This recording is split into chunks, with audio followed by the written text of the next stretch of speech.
पूरा ये एग्जॉस्ट जो है पूरा गर्म हो जाया करता था, पर लेकिन अभी इस समय पे बिल्कुल भी गर्म नहीं है। और अगर मैं टेम्परेचर आपको दिखाऊंगा अगर मैं इंजन का, टेम्परेचर कितना हाई है मेरी बाइक का, मतलब हाफ से भी ऊपर इसका टेम्परेचर है जो मैं घर से यहाँ तक चला कर रहा हूँ। और इसका हीटिंग देखो, टू बी वेरी ऑनेस्ट इसके अंदर बिल्कुल भी जिसे कहते हैं हीट नहीं है। तो भाई KTM RC 390 BS4 को मैंने कन्वर्ट कर दिया है BS6 के अंदर, और वो मैंने क्यों किया है और कैसे किया है और ये पॉसिबल है या नहीं, इस वीडियो के अंदर मैं आपको बताने वाला हूँ। So hey my YouTube family, welcome back to my channel. So आज का थंबनेल और टाइटल आप देख के समझ चुके हो कि हमारा आज का वीडियो किस पे होने वाला है। कि हाँ, हमारे पीछे खड़ी है हमारी KTM RC और इसको मैंने कन्वर्ट कर रखा है BS4 से BS6 में। सो ये हरकत मैंने क्यों की है और इसके पीछे करने का क्या कारण था, वो सब मैं इस वीडियो के अंदर बताने वाला हूँ। तो ये वीडियो आपने पूरा देखना है, उसके बिल्कुल नहीं करना। वीडियो की शुरुआत करने से पहले मैं आपको इस बाइक के बारे में बता दूं, ये बाइक आपकी KTM RC 390 BS4 वेरिएंट है 2017 मॉडल, जो आपका ब्लैक ऑरेंज और वाइट कलर कॉम्बिनेशन में आया करता था। बट लेकिन मैंने इसको ब्लैक, नाडो ग्रे और कार्बन के थोड़े कॉम्बिनेशन में दे रखा है, जो कि पूरी बाइक कस्टम है। एंड अब हमारा जो वीडियो का मेन मोटिव है, वो वीडियो का हमारा मेन मोटिव ये है कि मैंने अपनी KTM RC 390 को BS4 से BS6 में क्यों कन्वर्ट किया है, इसके पीछे क्या कारण है। मोस्ट ऑफ द लोग जो है ये काम करते हैं कि अपनी BS6 को बेचकर BS3 लेते हैं, BS4 लेते हैं just because of power. And कुछ लोग अपनी BS6 बाइक से काफ़ी परेशान है कि उसके अंदर पावर नहीं आती है। बट मैंने ये स्टेप क्यों उठाया कि मैंने अपनी BS4 को BS6 में कन्वर्ट किया है, तो उसके पीछे एक बहुत बड़ा कारण ये है कि काफ़ी लोगों को अपनी बाइक के अंदर चाहिए होती है रिफाइनमेंट, स्मूथनेस और एक अच्छी साउंड। तो इन सभी चीज़ों को कैलकुलेट करते हुए मैंने एक चीज़ सोची है कि या तो मुझे अपनी साउंड से सेक्रीफाइस करना पड़ेगा, या तो मुझे अपनी बाइक की परफॉर्मेंस और स्मूथनेस और रिफाइनमेंट से कॉम्प्रोमाइज़ करना पड़ेगा। मैं चाहता हूँ इस बाइक के अंदर स्लिप ऑन एग्जॉस्ट लगा सकता था, कुछ भी लगा सकता था, या फुल सिस्टम भी लगा सकता था। आजकल KTM RC 390 में काफ़ी लोग अलग अलग तरह के एग्जॉस्ट लगा रहे हैं। हाँ, आने वाले टाइम पर मैं भी लगाने वाला हूँ, जो कि मैंने आपको एक वीडियो का हिंट दिया हुआ है पिछली वीडियो में कि इसके अंदर भी एक एग्जॉस्ट आने वाला है। वो किस टाइप का होगा, कैसा होगा, वो बस एक राज की बात है। तो हमारा जो आज का मेन मोटिव ये बताना था आपका कि BS4 को BS6 में कन्वर्ट करना पॉसिबल है या नहीं, और अगर करते भी हो तो उसके क्या एडवांटेज है और क्या ही डिसएडवांटेज। तो सबसे पहली बात मैं आपको ये क्लियर आउट करना चाहूँगा कि अगर आप अपनी बाइक को BS4 से BS6 में कन्वर्ट करते हो तो उसके लिए आपको अपनी बाइक के अंदर क्या क्या चेंजेस लाने होंगे। पहली बात तो आपको आपका जो बाइक का हेडर है आगे, जो ये बैंड पाइप आप देख रहे हो, ये वाला, ये पूरा का पूरा आपको जो हेडर है, पूरा हेडर से लेके पीछे पूरा का पूरा इसका जो एग्जॉस्ट पाइप है, यहाँ तक आपको जो आपका ये साइलेंसर है, इसे मफलर कहते हैं और एग्जॉस्ट भी कहते हैं, यहाँ तक आपको पूरा का पूरा फुल सिस्टम आपको चेंज करना पड़ेगा। अगर आप सोच रहे हो कि आप सिर्फ बैंड पाइप चेंज कर लो, या फिर आप सिर्फ कैट चेंज कर लो, या फिर आप सिर्फ एग्जॉस्ट चेंज कर लो, तो आपकी बाइक की जो परफॉर्मेंस है थोड़ी सी उसमें चेंजेस आपको देखने को मिलेंगे। बट लेकिन यू आर रॉन्ग, ऐसा कुछ भी नहीं है। अगर आपको चेंज करना है तो आपको फुल सिस्टम करना होगा, जस्ट बिकॉज क्योंकि आपका जो BS4 का बैंड पाइप है वो आपका थोड़ा सा वाइड है, थोड़ा सा मोटा है, जिसके अंदर एयर क्रॉसिंग थोड़ी ज़्यादा होती है, और वो बैंड पाइप आपका निकलता है यहाँ से, जो स्पेस अभी आपको खाली दिख रहा है। और BS4 का जो कैटलिक कन्वर्टर है वो भी BS6 के कंपेरेटिव थोड़ा सा बड़ा है। अब उसका भी एक रीज़न है, उसके रीज़न मैं आपको बताता हूँ आगे जाके। एंड उसके बाद हम बात करते हैं मफलर की। तो हाँ, मफलर आपका बेशक सेम होगा, बट लेकिन जो आपका मफलर का क्लैंप है ये वाला, वो आपका पूरा का पूरा चेंज है। BS4 के क्लैंप में और BS6 के क्लैंप में बहुत फ़र्क है। तो BS6 वाला एग्जॉस्ट आप BS4 बाइक में नहीं लगा सकते, just because only for the clamp आपके चेंज होते हैं दोनों बाइक्स के। तो अगर आपको चेंज करना है तो पूरा ही चेंज करना पड़ेगा। तो अब बात करेंगे इसके एडवांटेज और डिसएडवांटेज की। अगर मतलब बोले तो इसके फ़ायदे और घाटे के बारे में, तो इसके फ़ायदे से हम बात करते हैं कि हमें इसके अंदर क्या क्या एडवांटेजेस देखने को मिलने वाले हैं। तो सबसे पहला जो एडवांटेज होगा वो होगा इसकी स्मूथनेस का। आपकी बाइक की परफॉर्मेंस बहुत ज़्यादा मतलब पहले से बेटर होने वाली है, उसकी आपकी बाइक के अंदर स्मूथनेस काफ़ी ज़्यादा आ जाएगी। एक फेयरिंग बाइक के अंदर जब हम एक fairing bike, super sports bike ride करते हैं, तो सबसे पहला अगर हम उसको चलाने के बाद अगर कोई कमी निकालते हैं तो वो कमी हमारे अंदर यही निकलती है कि भाई बाइक के अंदर वाइब्रेशन बहुत ज़्यादा है। वाइब्रेशन के कारण हमें बाइक चलाने का वो फील नहीं आता और वो मज़ा नहीं आता। बट लेकिन BS6 का ये बैंड पाइप लगाने के बाद जो मेरी बाइक की स्मूथनेस है पहले से बहुत ज़्यादा रिफाइंड हुई है। और दूसरी बात ये है कि जब मैं बाइक चलाता हूँ तो ना मुझे BS6 वाला फील आता है, ना मुझे BS4 वाला फील आता है। उसका एक कारण ये है कि BS4 वाला फील इसलिए नहीं आता क्योंकि इसके अंदर जो वाइब्रेशन थी, जो इंजन वाइब्रेशन थी, और जो एक एग्जॉस्ट नोट था जो उसका जो पहले हैवी था, अब थोड़ा सा और लाइट हो गया, वो मुझे बहुत चेंज देखने को मिला है। और BS6 वाला फील मुझे इसलिए नहीं आता क्योंकि मुझे इसकी पावर के अंदर एक 19 से 20 का भी फ़र्क देखने को नहीं मिला। अब उसका कारण क्यों, वो मुझे क्यों देखने को नहीं मिला, मैंने अपनी बाइक के अंदर ऐसे क्या क्या चेंजेस किए हैं जो मुझे पावर का बिल्कुल भी फील नहीं हुआ, वो मैं आपको इस वीडियो के अंदर बताने वाला हूँ आगे आगे। तो उसके बाद अगर आप ये पूरा का पूरा हेडर आप चेंज करते हो तो उसका मतलब हेडर में क्या क्या होता है, इसके एग्जॉस्ट पाइप में क्या क्या होता है। इसका एग्जॉस्ट पहले से छोटा कर दिया गया है। क्यों? क्योंकि आपके यहाँ पे एक कैटेलिटिक कन्वर्टर के साथ साथ यहाँ पर अगर आप देखोगे ध्यान से तो दूसरा यहाँ पर है, इसके अंदर आपको दो कैटेलिटिक कन्वर्टर मिल जाते हैं। एक आपको हेडर पाइप के अंदर एंड दूसरा आपको यहाँ पे सीट के नीचे जो आपका डायरेक्ट एग्जॉस्ट के साथ कनेक्ट होगा। तो दो आपको कैटेलिटिक कन्वर्टर इसके अंदर देखने को मिल जाते हैं। अभी मैं अपनी बाइक राइड करके आऊँ घर से लेके यहाँ तक, पहले मैं आया करता था यहाँ पे तो मेरा इंजन पूरा ये एग्जॉस्ट जो है पूरा गर्म हो जाया करता था, पर लेकिन अभी इस समय पे बिल्कुल भी गर्म नहीं है। और अगर मैं टेम्परेचर आपको दिखाऊंगा अगर मैं इंजन का, टेम्परेचर कितना हाई है मेरी बाइक का, मतलब हाफ से भी ऊपर इसका टेम्परेचर है जो मैं घर से यहाँ तक चला कर आया हूँ। और इसका हीटिंग देखो, टू बी वेरी ऑनेस्ट इसके अंदर बिल्कुल भी जिसे कहते हैं हीट नहीं है। तो सबसे पहला इसका एडवांटेज यही होगा कि आपको जो हीट है, हीट इशू आपको बहुत कम देखने को मिलने वाला है। एंड सेकंड अगर हम इसकी जो एडवांटेज की बात करने वाले हैं, इसका साउंड, पहले आपको जो BS4 अगर आप चलाया करते थे तो आपको एक अजीब सा हैवी साउंड देखने को मिलता था जो कि ना कि बहुत हैवी था और ना ही बहुत लाइट।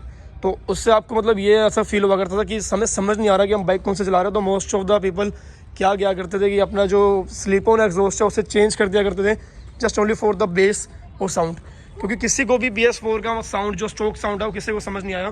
तो या तो आधे से ज़्यादा लोग तो इसका जो ये एग्जॉस्ट है ये उतार के सिर्फ कैटेलिटिक कन्वर्टर तक बाइक चलाया करते थे।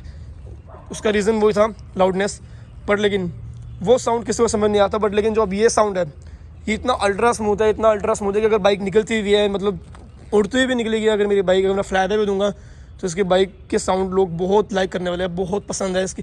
मैं खुद पर्सनली मैं खड़ा हुआ था, मैंने अपने फ्रेंड को बोलता एक बार मुझे फ्लैट सुनना है इसका, मेरी बाइक राइड करके आओ और थोड़ा खींच के निकलना। सो पहले से और अब में बहुत फ़र्क है इसके एग्जॉस्ट नोट के अंदर, इसकी साउंड के अंदर। ठीक है, ये बात रही हमारी इसकी जो 2 एडवांटेजेस मैंने इसके बता दिए हैं। और तीसरा अब हम बात करेंगे मेन इसका जो है परफॉर्मेंस में आपकी टॉप स्पीड गिरेगी या नहीं गिरेगी। तो आपका जो लाइक अगर आप फर्स्ट गियर सेकंड गियर अगर आप टेस्ट करते हो तो जी हाँ हल्का बहुत आपको थोड़ा सा फील होगा। जैसे आपका फर्स्ट गियर में पहले 57 जाया करता था, अब आपको वही फर्स्ट गियर में 56 जाएगा, सिर्फ 1 की स्पीड का फ़र्क आपको मतलब जो है पहले से फील होने वाला है। एंड मतलब अगर मैं टॉप स्पीड की बात करूँ तो टॉप स्पीड मैंने इस सिलेंसर के बाद मैंने स्ट्रोक पूरी रखने के बाद 179 मैंने इसको टच किया हुआ है। तो अगर आपको लगता है कि मैं अगर झूठ बोल रहा हूँ तो I will try to record clip कि मैं GoPro लगा के क्लिप रिकॉर्ड करूँ, देन उसके बाद प्रूफ के साथ आपको मैं दिखाऊंगा कि हाँ भी ये BS6 में कन्वर्ट होने के बाद भी 179 पूरा टच कर रही है, वो भी विद स्टॉक सिलेंसर, वो भी BS6 के सिलेंसर के साथ, एक BS6 पावर के साथ ये 179 पूरा टच कर रही है। उसका रीज़न क्या है कि जब मेरा पहले BS4 का एग्जॉस्ट था तब मेरे पीछे जो टायर था वो 180 सेगमेंट का था, बट लेकिन मैंने अगर इसका BS6 का जो स्ट्रोक मैंने इसका साइलेंसर मैंने डाला है, सिस्टम पूरा डाला है, तो उसके साथ साथ मैंने जो इसका जो टायर साइज़ है वापस से छोटा 150 सेगमेंट का अपोलो का अल्फा H1 कर दिया इसके अंदर। तो जिससे कि मुझे अब एक बैलेंस बन गया। पहले मेरा टायर थोड़ा ज़्यादा वाइड था और पावर जो उसका साइलेंसर था उसके अंदर पावर ज़्यादा थी, तब भी मेरी जो बाइक की टॉप स्पीड थी 180 के अराउंड थी। अब मैंने अगर इसका साइलेंसर जो BS6 का कर दिया है, उसके बाद मैंने जो टायर है टायर साइज़ मैंने छोटा कर दिया, वापस से स्ट्रोक जो कंपनी क्लेम करती है उतना कर दिया, तो मुझे पावर जो है उतनी की उतनी मिली है। तो बात करते हैं मैंने इसके अंदर एयर फिल्टर चेंज किया या नहीं किया, तो बिल्कुल भी मैंने इसके एयर फिल्टर का छेड़खानी नहीं की है। इसके अंदर बाय डिफ़ॉल्ट KTM की तरफ से जो एयर फिल्टर आते हैं मैंने वही रखा हुआ है। मैंने BMC का या बार से K&N का कोई भी आफ्टर मार्केट इसका एयर फिल्टर नहीं लगाया। क्यों? क्योंकि इसका एक रीज़न है कि मेरी बाइक के अंदर हो चुके 2 कैटेलिटिक कन्वर्टर एंड मेरी बाइक का जो आउटर जो एयर होगा वो मेरा पहले से और कम हो चुका है। तो मुझे इसकी जो इनर एयर जो इनटेक एयर होगी तो इनटेक एयर को मुझे ज़्यादा नहीं बढ़ाना, वरना इनटेक एयर ज़्यादा बढ़ेगी और आउटर टेक जो होगा इसका जो हवा इसकी बाहर निकलेगी वो थोड़ी कम निकलेगी, तो ये मेरे इंजन को डैमेज करने वाली बात होगी पूरी की पूरी। तो ये काम आपने कभी नहीं करना। अगर आपकी बाइक स्ट्रोक है तो आप बेशक अपना एयर फिल्टर मत चेंज करो, आप अपनी ब्रीदेबिलिटी ज़्यादा मत बढ़ाओ। और अभी आप सबके मन में एक सवाल आ रहा होगा कि मैंने BS6 का बैंड वेब लगाने के बाद इसके ECU को थोड़ा सा चेंज किया है या नहीं किया, तो उसका जवाब है सीधा ना। मैंने इसका पहले से ही इसका मैंने जो ECU है वो रीमैप करवा रखा था बट लेकिन मुझे अभी इसका BS6 का बैंड पाइप डालने के बाद भी मैंने इसके ECU के साथ बिल्कुल भी खिलवाड़ नहीं की। क्यों? क्योंकि मेरा जो ECU है ऑलरेडी रिमैप्ड है, उसको मैंने बिल्कुल नहीं छेड़ना। उसको छेड़ने का मतलब ये है कि मुझे वापस से सारा कुछ जो पंगे हैं इसके सारे रीट्यून करवाने पड़ेंगे, तो वो मुझे पंगा इसमें पहले ही करना ही नहीं है, ठीक है। तो अब अगर हम बात करेंगे इसके डिसएडवांटेज की, तो डिसएडवांटेज कुछ ऐसे हैं जिनको सुनने के बाद आपको थोड़ा सा मतलब बुरा तो लगेगा कि भाई ये नहीं होना चाहिए था, बट लेकिन हाँ वो हुआ है। सबसे पहला इसका डिसएडवांटेज ये है कि इसका अंदर जो इसका ग्राउंड क्लियरेंस है बहुत कम हो चुका है। अगर आप नॉर्मल स्पीड ब्रेकर भी अगर आप क्रॉस करोगे तो आपका जो नीचे का बैंड पाइप है वो टच होगा पूरा। एक हाथ जितना भी इसका जो स्पेस है नीचे नहीं रहा, ये देखो एक हाथ जितना भी स्पेस नहीं रहा। उसका रीज़न और है मैंने बाइक आगे से डाउन कर रखी है, तो इस तब भी शायद मेरा जो ग्राउंड क्लियरेंस है वो थोड़ा और कम हो रखा है। तो ग्राउंड क्लियरेंस आपको मतलब पूरा सेक्रीफाइस करना पड़ेगा, एंड आपको अपनी जो बाइक की अंडर बेली है आपको वो भी सेक्रीफाइस करनी पड़ेगी। उसका रीज़न ये है कि यहाँ से अगर आप देखोगे KTM का जो बेली बैन होता है वो पूरा फुल यहाँ तक आता है BS4 वाले का। BS6 का तो पहले से कंपनी ने यहाँ तक कर दिया, बट BS4 का पूरा यहाँ तक आता है। बट लेकिन उस साइड से हमें जो हमारा अंडर बेली है वो हमें काटना पड़ गया था, क्योंकि जो हमारा अंडर बेली था यहाँ से तो हमने काटा हुआ है ये, वरना पहले यहाँ से इस तरीके से यहाँ तक आया करता था, वो हमें काटना पड़ा। उसके साथ हमें सेक्रीफाइस करना पड़ा क्योंकि वो पूरा जल गया था जब हमने ये नया नया इंस्टॉल किया था। ज़ाहिर सी बात है प्लास्टिक है, वो प्लास्टिक पार्ट पे अगर आप हीटिंग पार्ट टच करोगे तो वो तो जलेगा। तो पहला आपका जो ग्राउंड क्लियरेंस है वो पूरा जाएगा। दूसरा आपका बेली पेन जो है, बेली पेन आपको पूरा काटना पड़ जाएगा आगे से, तो उसके बाद उसकी रुख थोड़ी आपको ऐसी देखने को मिलेगी। तीसरा आपको आपका बैंड पाइप बहुत ज़्यादा देखने पर गंदा लगेगा।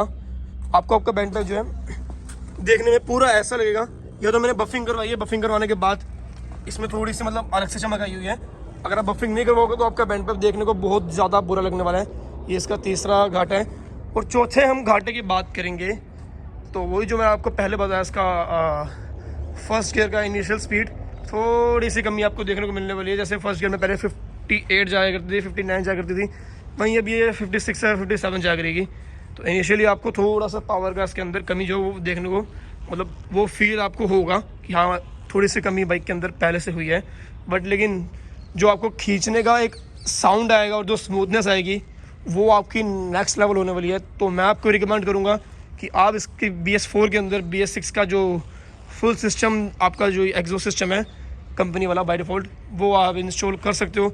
कोई मतलब नुकसान नहीं है। बाइक के इंजन की लाइफ की बात करें तो आपकी बाइक के इंजन की लाइफ बहुत ज़्यादा बढ़ जाएगी। आपका जो इंजन रीबिल्ड होते हैं ना बार बार, KTM RC 390 एक ऐसे मतलब KTM 390 ड्यू कोई RC हो, एक इकलौती ऐसी बाइक है जिसके इंजन बहुत रीबिल्ड होते हैं। तो इंजन रीबिल्ड ना हो आपकी बाइक के बार बार, तो ये काम आप कर सकते हो। ये काम करने के बाद मेरी बाइक को बहुत लंबा टाइम पीरियड हो चुका है। मैंने बहुत पहले का ही काम करवाया है, बट लेकिन वीडियो मैंने आज बनाई है तो काफ़ी लोगों ने मुझे बोला था भाई तूने BS6 का ही बैंड पाइप लगाया, इसके ऊपर भी एक वीडियो बना के डाल दें, क्या बताओ लोगों को थोड़ी इन्फॉर्मेशन मिल जाए।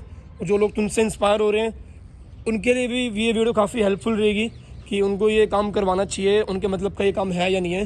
तो ये बस मेरा छोटा सा मोटिव था वीडियो बनाने का कि हाँ ये काम आप करवा सकते हो। This is good for your engine life. आपकी इंजन की लाइफ काफ़ी ज़्यादा बढ़ जाएगी। उसके बाद अगर आप बोलो कि यहाँ पे एग्जॉस्ट हम स्लिप ऑन लगा सकते हैं कि नहीं लगा सकते, बेफिक्र हो गया आप यहाँ पे स्लिप ऑन एग्जॉस्ट लगा लो, क्योंकि अब पहले आपके BS4 में सिंगल कैटलिक कन्वर्टर था यहाँ पे, बट लेकिन अब आपको यहाँ पे दो कैटलिक कन्वर्टर देखने को मिल जाते हैं, एक आपका हेडर पे और दूसरा आपका मिडिल में।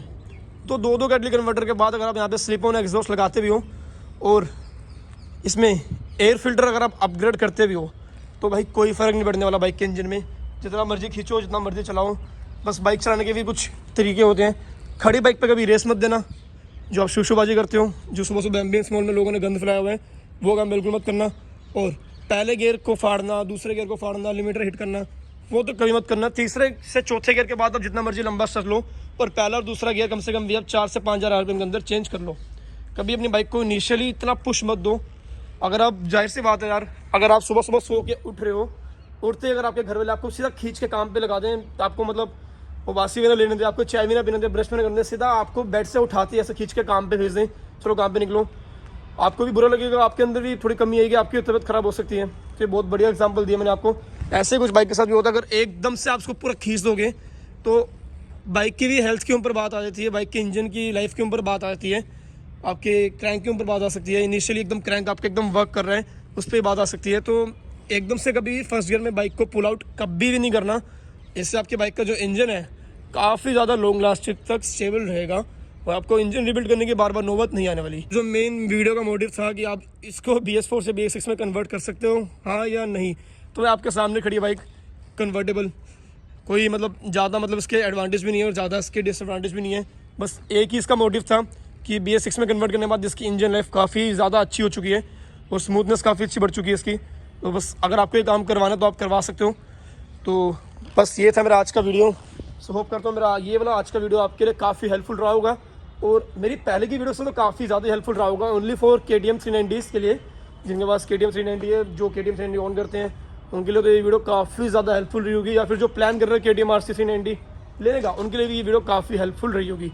सो होप करता हूँ मेरा ये वाला वीडियो आपको पसंद आया होगा। अगर वीडियो पसंद आया तो वीडियो को लाइक कर देना, चैनल पर नहीं हो तो चैनल को सब्सक्राइब कर देना और हाँ, मेरा बेल आइकन को जरूर प्रेस करना जिससे कि मेरी आने वाली न्यू वीडियो का नोटिफिकेशन आपके पास सबसे पहले। तो मैं मिलता हूँ आपको अपनी न्यू वीडियो के साथ और ऐसे धमाकेदार वीडियो के साथ। तब तक के लिए bye bye, take care, stay healthy, stay safe and ride safe. Bye bye.